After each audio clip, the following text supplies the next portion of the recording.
Les amis, il y a du rugby ce week-end, quatrième journée du tournoi des 6 nations. Et nos bleus, ceux de Fabien Galtier, se rendent à Twickenham pour aller affronter l'Angleterre. On vous a préparé une petite revue de presse 5 étoiles avec les copains de l'armée de l'air et de l'espace. Regardez tout d'abord le classement de ce tournoi. Regardez pourquoi cette journée est capitale. On est à égalité de points là, juste ici. Et on peut peut-être encore aller chercher les Irlandais. Pour l'instant intouchables, ils sont eux en terre écossaise, alors que les Italiens accueillent à domicile les Gallois qui sont pour l'instant au fond du trou. Comment Borthwick, le manager anglais, a-t-il préparé l'arrivée des Français? Regardez cette première information, je l'adore, trouvée dans les colonnes du Times. Est-ce que vous connaissez ce visage-là?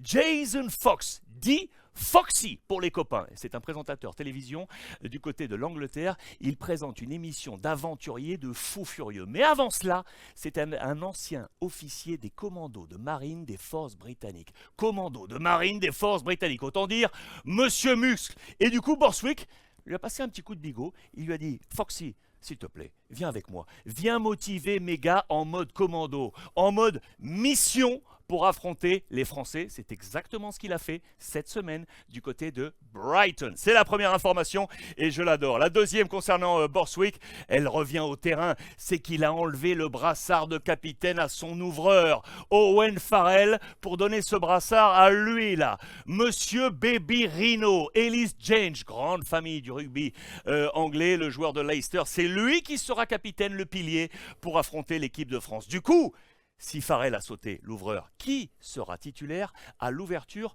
pour affronter les Français? Lui peut-être, lui peut-être. Marcus Smith, le joueur des Harlequins, c'est l'une des options, mais pas la seule, attention. Farrell donc qui saute, Smith possibilité, mais il y a également Ford, le joueur des Sharks de Sales. Il y a une possibilité entre ces deux hommes. On a comparé ce trio avec les chiffres. Qui a remporté la bataille? Eh bien, c'est Marcus Smith, les amis. Avec ses chiffres, bien évidemment, mais également par rapport à sa complémentarité avec un joueur essentiel également dans le dispositif anglais, c'est lui les amis, Joe Marchant. Alors Farrell saute, regardez, et les deux évoluent du côté des Harlequins.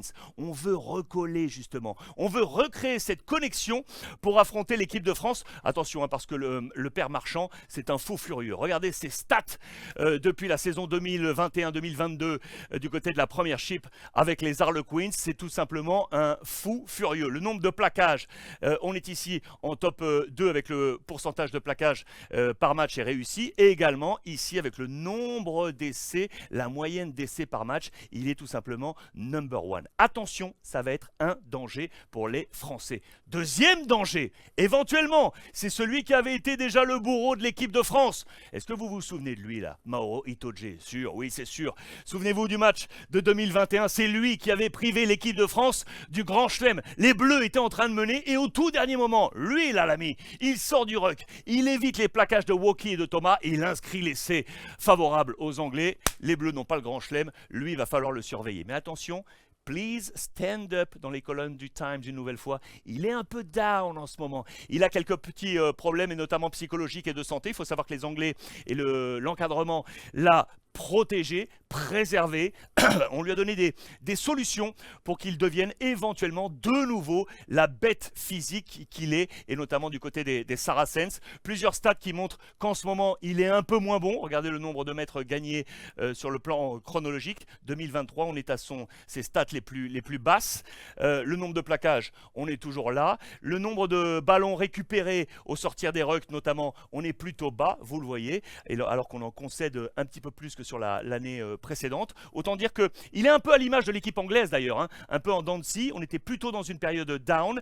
Attention au réveil de la bête blessée, notamment donc du joueur des Saracens, et donc notamment au réveil éventuellement de l'équipe anglaise face à nos Bleus. Et toujours dans les colonnes du Times, les amis, regardez comment les Anglais voient nos Bleus. Quels sont les poisons bleus pour l'équipe anglaise, notamment lui, là, Paul Willems, que vous connaissez, le Montpellierin, lui l'homme de Pretoria, Afrique du Sud, et qui défend aujourd'hui le maillot de l'équipe de France, il a été choisi parce que pour les Anglais, il illustre la régénération du pack équipe de France et ce depuis la Coupe du Monde 2019. Le voici avec ce maillot montpelliérain, les chiffres du Times pour nous montrer cette régénération, cette composition entre ceux qui étaient déjà là à la Coupe du Monde de 2019, comme Baye, comme Leroux, comme Olivon, comme Aldrit, et cette régénération avec Kroos, avec Aouas, avec Marchand et donc avec Paul Willems. Regardez, il fait partie de ces poisons français qui pourraient anéantir le rêve anglais. D'ailleurs, illustration encore, regardez ça,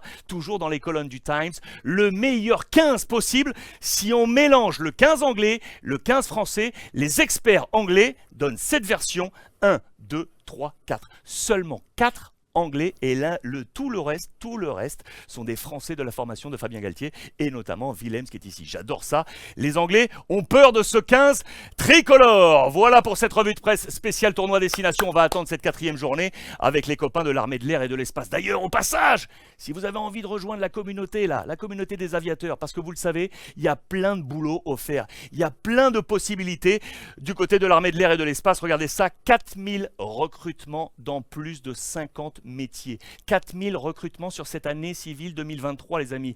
Que vous soyez homme comme femme, 4000 recrutements.